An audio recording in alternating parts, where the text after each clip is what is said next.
fait la forme. Aujourd'hui, je vais vous résumer le chapitre numéro 2 du livre de Tim Ferriss, La semaine de 4 heures. Ce chapitre s'intitule Des règles qui changent les règles. Alors le chapitre commence par une citation. Cette citation c'est: je ne peux pas vous donner la recette de la réussite, mais par contre je peux vous donner la recette de l'échec. Essayez de plaire à tout le monde et le faire tout le temps. C'est une citation de Herbert Bayer Swap que je ne connais pas du tout. Ensuite il dit: ne suivez pas un modèle qui ne fonctionne pas. Si la recette est nulle, que vous soyez bon ou mauvais cuisinier, rien n'y changera. Sur internet les amis, c'est la même chose. Beaucoup de personnes essayent de réussir sur le web en inventant de nouvelles choses. Aujourd'hui il y a tout un tas de stratégies qui sont connues, de business models, de plein de choses qui fonctionnent. Et en reprenant ce qui fonctionne, on a beaucoup plus de chances que ça réussisse. Pourquoi? Parce qu'on a déjà des données en fait. On a déjà plein de chiffres par rapport à ces stratégies, par rapport à ces business models, par rapport à ce qui a déjà été fait. Et ce qui cartonne a de très grandes chances de recartonner si vous faites la même chose. Alors sans bien sûr faire littéralement du copier-coller. Au niveau des stratégies par exemple marketing, si ça vous intéresse, c'est ce que je partage aujourd'hui au sein de mon académie Elite Marketing. Et je partage toutes les premières parties de toutes les vidéos de mon académie sur la chaîne YouTube l'Académie Elite Marketing. Si t'es pas encore abonné, que ça t'intéresse, tu peux t'abonner en cliquant sur le lien en haut à droite de cette vidéo. On va voir ensemble dans cette vidéo 10 règles. Il dit: les 10 règles suivantes sont les briques de différenciation de base à garder en mémoire tout au long de ce livre. Je vous ai d'ailleurs déjà fait une vidéo sur ce livre. Je vous ai résumé le chapitre numéro 1. Il y a le lien en description si vous ne l'avez pas encore vu. Ok, on passe à la règle numéro 1. La retraite est une assurance contre le scénario le pire.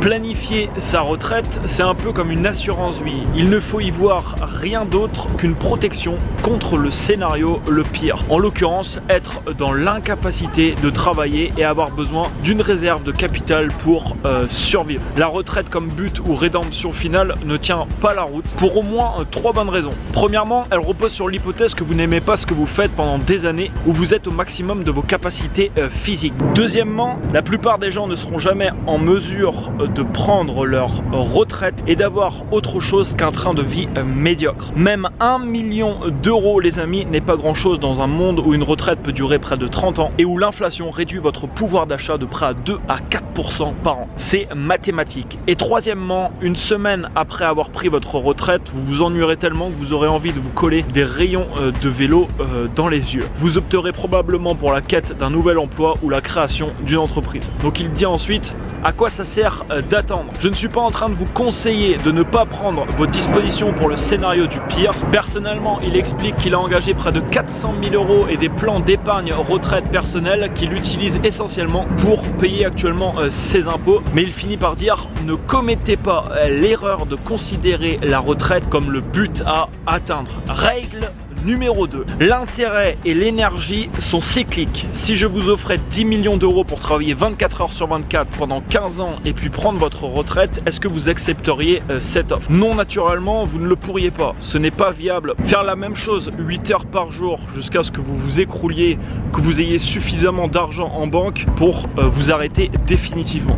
Alterner les périodes d'activité et de repos est nécessaire pour survivre, sans parler de s'épanouir. Les nouveaux bien heureux visent à répartir les mini-retraites tout au long de leur vie. En ce qui me concerne, donc c'est Tim Ferriss qui parle, hein, pas moi, mon but est désormais d'alterner 1 mois de vie à l'étranger ou d'apprentissage intensif comme la boxe, le tango par exemple, avec 2 mois de projet professionnel. Règle numéro 3, travailler moins ne veut pas dire être paresseux. Ne confondons pas tout. Travailler moins n'est pas paresse lorsque le travail en question n'a aucun sens et que vous le remplacez par des choses qui comptent réellement pour vous. Et il dit ensuite que c'est une idée difficile à accepter pour la plupart parce que notre culture tend à récompenser le sacrifice personnel plutôt que la productivité individuelle. Règle numéro 4, ce n'est jamais le bon moment. Pour toutes les choses les plus importantes, le moment est toujours mauvais. Je sais pas si vous avez remarqué les amis, souvent on a envie de faire des choses mais c'est comme il dit, c'est jamais le bon moment. Et quand c'est comme ça, malheureusement, le moment ne se présentera jamais. Généralement, ça sera jamais le bon moment. Les étoiles ne s'aligneront jamais et les feux rouges de la vie ne passeront passeront jamais au vert en même temps. L'univers ne conspire pas contre vous, mais il ne se met pas en quatre non plus pour vous faciliter les choses. Les conditions ne sont jamais parfaites. Un jour, une maladie emportera vos rêves dans votre tombe avec vous. Si c'est important pour vous, il finit par dire ça, et que vous voulez le faire un jour ou l'autre, faites-le aujourd'hui. Commencez dès maintenant à le mettre en place si c'est important pour vous.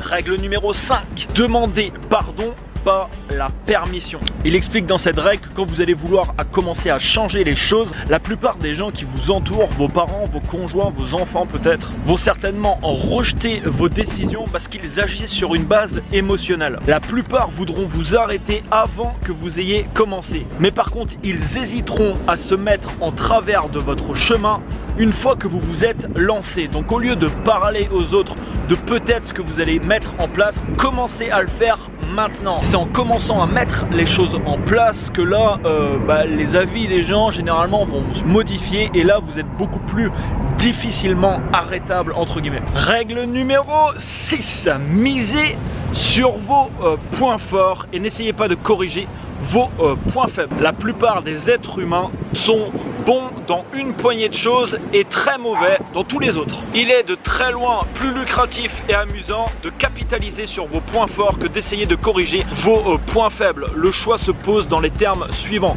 la multiplication des résultats en utilisant vos atouts ou l'amélioration incrémentale en corrigeant des faiblesses pour au mieux atteindre la médiocrité. Misez les amis sur vos points forts.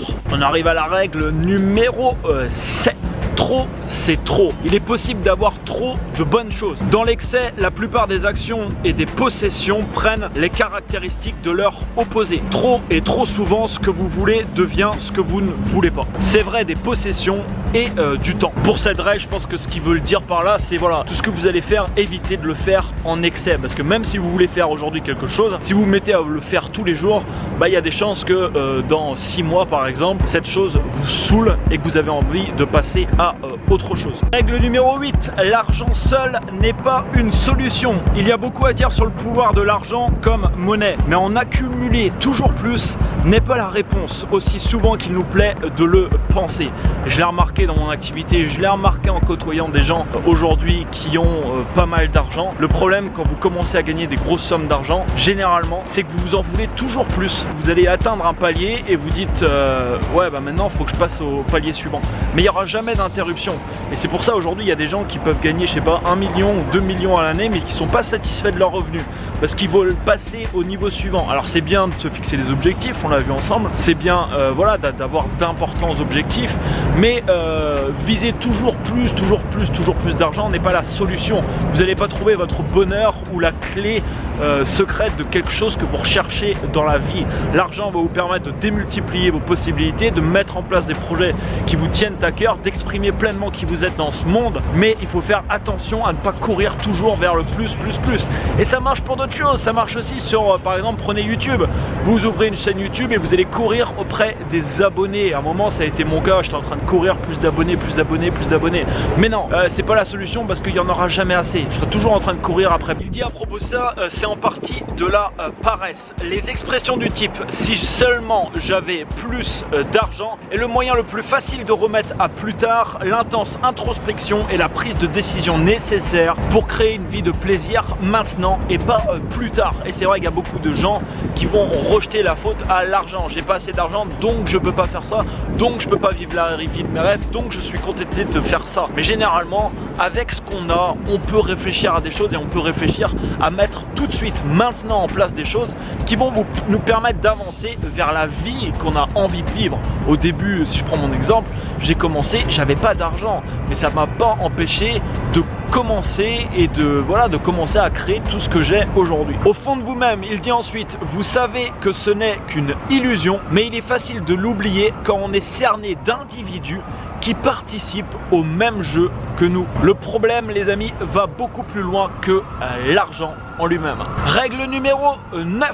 Le revenu relatif est plus important que le revenu absolu. 1 euro, les amis, vaut-il 1 euro? En fait, ça dépend. Les nouveaux bienheureux ne le pensent pas. Voyons les choses sous un autre angle. Prenons l'exemple de 2 personnes qui travaillent assez dur. L'homme A se déplace 80 heures par semaine l'homme B se déplace seulement 10 heures par semaine. Ils gagnent tous les deux environ 50 000 € par an. Qui sera le plus riche lorsqu'ils se croiseront au milieu de la nuit? Petit problème de mathématiques. Si vous avez répondu l'homme B, bravo. Et là réside la différence entre le revenu absolu et le revenu relatif. Le revenu absolu est mesuré à l'aide d'une sainte et indéfectible variable, l'euro brut est tout puissant. Donc en termes de revenu absolu, les deux personnes sont égaux. Ils sont tous les deux au même niveau. Si un tel par exemple gagne 100 000 €, il est donc 2 fois plus riche que celui qui gagne 50 000 €. Par contre, le revenu relatif utilise une autre variable. Il utilise bien entendu l'euro, la valeur monétaire, enfin quelle qu'elle soit, et il utilise également le temps. Le concept par an est totalement arbitraire et nous aveugle d'autant plus intensément. Intéressons-nous au fond des choses. Si une personne gagne 100 000 € par an, donc 2 000 € pour chacune des 50 semaines de l'année où elle va travailler, ça veut dire qu'elle aura travaillé environ 80 heures par semaine. Cette personne gagne environ donc 25 € de l'heure. L'autre personne gagne 50 000 €, à savoir à peu près 1 000 € pour chacune des 50 semaines de l'année. Mais cette personne travaille 10 heures par semaine. Cette personne gagne donc 100 € de l'heure. En termes de revenus relatifs, les amis, cette personne est 4 fois plus riche que l'autre personne. Il dit ensuite que les nouveaux bienheureux qui occupent le haut du classement gagnent environ 5 000 € de l'heure.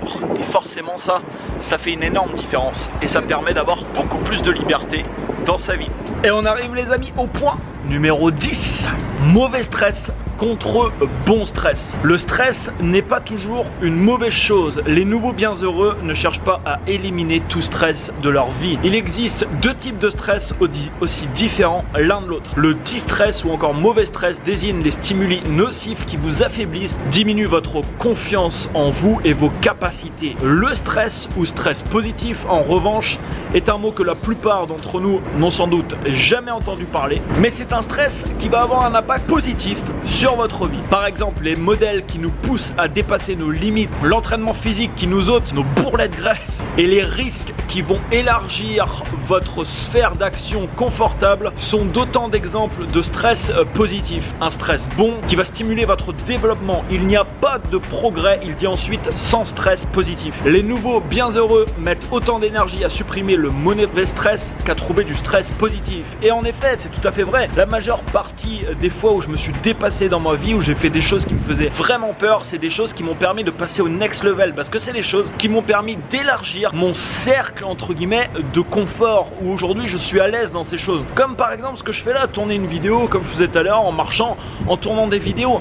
Et quand j'ai fait cette action la première fois, j'ai ressenti du stress, mais ce stress était positif, parce que ce stress a eu un impact positif sur ma propre vie. Voilà pour cette vidéo les amis, mettez-moi un énorme like juste en dessous, abonne-toi à la chaîne, partage cette vidéo et quant à moi je te retrouve dès demain 18 h pour la suite. Ciao ciao.